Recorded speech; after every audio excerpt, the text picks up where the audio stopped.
আসসালামু আলাইকুম। ঈদের জন্য নিয়ে এসেছি আজকে সাবুদানার ২টি মজার ডেজার্ট। এই ডেজার্টগুলো দেখতে যেমন আকর্ষণীয় আর খেতে অনেক মজার। তো ঝটপট করে বানিয়ে দেখাই সাবুদানার মজার ২টি ডেজার্ট। প্রথমে আমি দেখাচ্ছি সাবুদানার পুডিংটা। সাবুদানার পুডিংয়ের জন্য জেলিটাকে সেট করে নিব। মানে আমার দুটোটা ডেজার্টের জন্যই জেলি লাগবে। তো আমি প্রথমে জেলি সেট করে নিচ্ছি।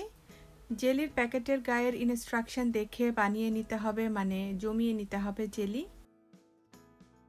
ফুটন্ত গরম পানির মধ্যে জেলির পাউডারটা দিয়ে মিশিয়ে এরপর একটি পাত্রে ঢেলে এই যে এখানে এভাবে করে ঠান্ডা করে জমিয়ে নিয়েছি।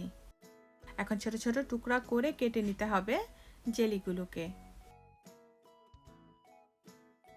পানি গরম করতে দিয়েছি, পানির মধ্যে বলক চলে এসেছে। এখন এর মধ্যে আমি দিয়ে দিচ্ছি ১ কাপ সাবুদানা, বা অনেক জায়গায় এটাকে সাগুও বলে।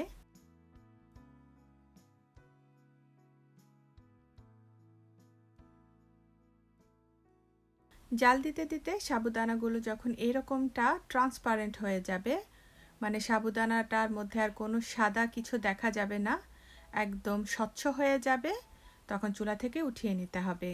এখানে সাবুদানাগুলো একদম স্বচ্ছ হয়ে গেছে। আমি চুলা থেকে উঠিয়ে একটি স্ট্রেনারে রেখে দিলাম, যাতে সাবুদানা থেকে অতিরিক্ত পানিটা পড়ে যায়।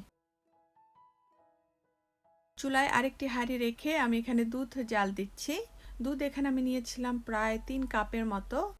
৩ কাপ দুধকে জাল দিয়ে ২ কাপ করে নিয়েছি। দিয়ে দিচ্ছি এখন এর মধ্যে কনডেন্স মিল্ক। কনডেন্স মিল্কটা আমি এখানে দিচ্ছি প্রায় আধা কাপের মতো।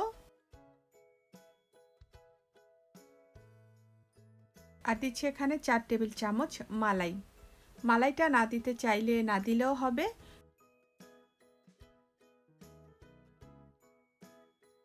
কিছুক্ষণ জাল দিয়ে নেওয়ার পর দিয়ে দিচ্ছি এর মধ্যে আগার আগার পাউডার ১.৫ টেবিল চামচ। আপনার আগার আগারের পরিবর্তে অন্য যে কোনো ফ্লেভারলেস জেলিটিন ইউজ করতে পারেন।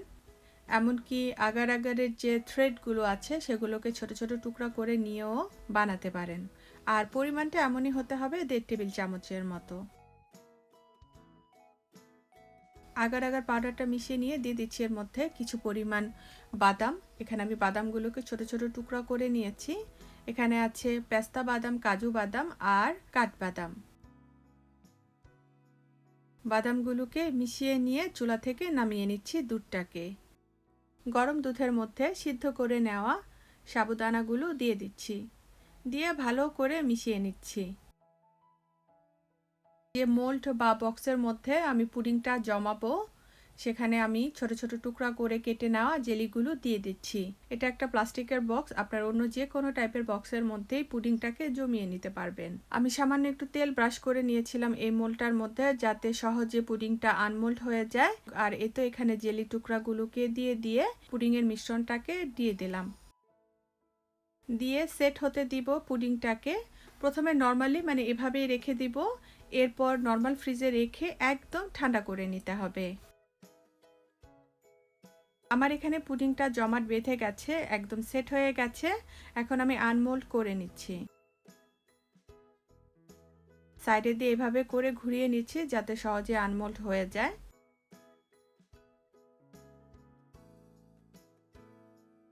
কত সুন্দর আর আকর্ষণীয় একটি সাবুদানার পুডিং হয়ে গেছে।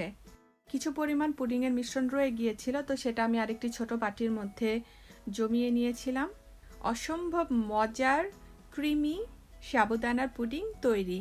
বাচ্চারা তো খুবই পছন্দ করবে, কারণ এর মধ্যে আছে জেলি। আপনারা আপনাদের পছন্দ মতো যে কোনো ফ্লেভারের জেলি দিয়েই এই সাবুদানার পুডিংটা তৈরি করে নিতে পারবেন। ব্যাস, তৈরি হয়ে গেল সাবুদানার পুডিং। পুডিংটাকে ঈদের ২ দিন আগেও বানিয়ে নর্মাল ফ্রিজে রেখে দিতে পারবেন। এখন বানিয়ে নিচ্ছি সাবুদানার মজার ফালুদা। ফালুদার জন্য প্রথমে যে কাজটি করতে হবে, সাবুদানাকে জাল দিয়ে নিতে হবে, একদম স্বচ্ছ ট্রান্সপারেন্ট করে জাল দিয়ে নিতে হবে। কতটুকু ফালুদা বানাবেন সেই আন্দাজে সাবুদানা জাল দিয়ে নিতে হবে। আমি ২টি গ্লাসে দিয়ে ফালুদাটা বানাবো, তো আমি আধা কাপ সাবুদানার জাল দিয়ে নিচ্ছি। এখানে সাবুদানাটা হয়ে গেছে, একটি স্ট্রেনারে উঠিয়ে রাখলাম। এখন এই সাবুদানাটাকে দুইটি বাটির মধ্যে ভাগ করে নিয়েছি। দুইটা বাটির সাবুদানার মধ্যে খাবার রং মিশিয়ে নিচ্ছি। এতে দেখতে সুন্দর লাগবে আর ফালুদা একটু কালারফুল হয়। তবে আপনারা যদি কালার না দিতে চান তাহলে না দিলেও চলবে। ছোট একটি বাটির মধ্যে 2 টেবিল চামচ তোকমা নিয়ে রেখেছি। ঠান্ডা পানি দিয়ে তোকমাটাকে 10 মিনিটের মতো ভিজিয়ে রাখবো। 10 মিনিটের মধ্যে তোকমাটা বড় হয়ে যাবে আর এর মধ্যে একটা লাসা লাসা মানে আঠালো ভাব চলে আসবে। তোকমা আমাদের শরীরের জন্য, বিশেষ করে পেটের জন্য খুবই ভালো। জেলি সেট করে নিয়েছিলাম প্যাকেটের গায়ের ইনস্ট্রাকশন দেখে। এখন ফালুদার মিশ্রণটা তৈরি করে নিচ্ছি। এখানে একটি বাটির মধ্যে 3 টেবিল চামচ কর্নফ্লাওয়ার নিয়ে নিচ্ছি। 5-6 টেবিল চামচ গরুর দুধ দিয়ে দিলাম, দিয়ে ভালো করে মিশিয়ে নিব। এক সাইডে রেখে দিব কর্নফ্লাওয়ারের এই মিশ্রণটাকে। চুলায় আরেকটি হাঁড়ি রেখে আমি 1.5 কাপ দুধ নিয়ে রেখেছি। দুধটাকে জাল দিয়ে নিচ্ছি। এর মধ্যে দিয়ে দিচ্ছি 2 টেবিল চামচ মিল্ক পাউডার। চিনি দিয়ে দিচ্ছি এখানে পরিমাণ মতো। আমি এখানে চিনিটা দিচ্ছি প্রায় আধা কাপ থেকে একটু কম। এখন ভালো করে জাল দিয়ে নিয়ে কর্নফ্লাওয়ারের মিশ্রণটা এই দুধের মধ্যে দিয়ে দিব।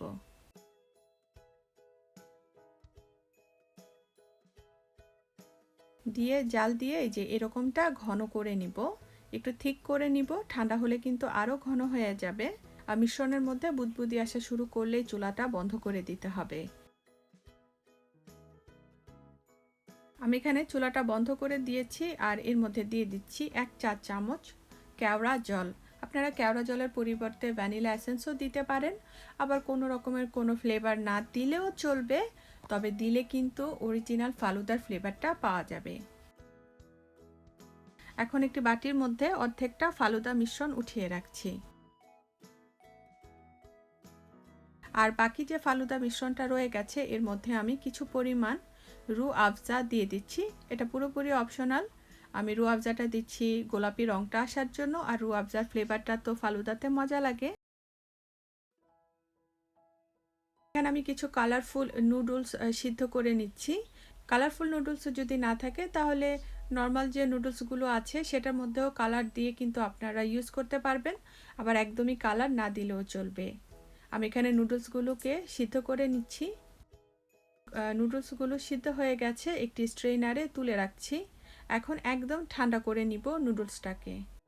ওই তো নর্মালি আসলে ফালুদার জন্য যা যা লাগবে তাই এখানে আমি নিয়ে নিচ্ছি।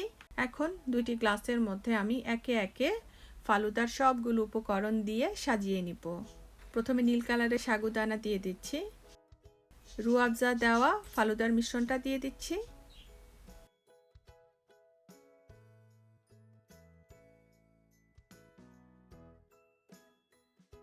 তোকমাগুলো দিয়ে দিলাম, হলুদ রঙের সাবুদানাটা দিয়ে দিচ্ছি, জেলি দিয়ে দিচ্ছি, এর উপরে নুডলস দিয়ে দিলাম,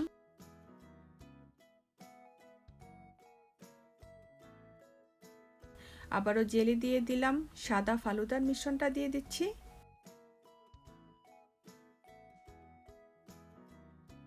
জেলিগুলো দিয়ে এর উপরে দিয়ে দিচ্ছি হচ্ছে আইসক্রিম। আইসক্রিমটা নিজের পছন্দ মতো দিতে হবে, আবার একদম আইসক্রিম না দিলেও চলবে। আইসক্রিম ছাড়া খেতেও এই ফালুদাটা অনেক মজার।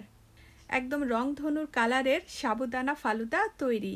এই টাইপের ফালুদা বা পুডিং যদি খাবারের টেবিলে থাকে ঈদের দিন, তাহলে তো একদম হিট হয়ে যাবে আপনার খাবারের টেবিলটা। আশা করব আমার আজকের এই রেসিপি দুইটা আপনাদের ভালো লাগবে। ভালো থাকবেন সবাই। আজকে চলে যাচ্ছি। আল্লাহ হাফেজ।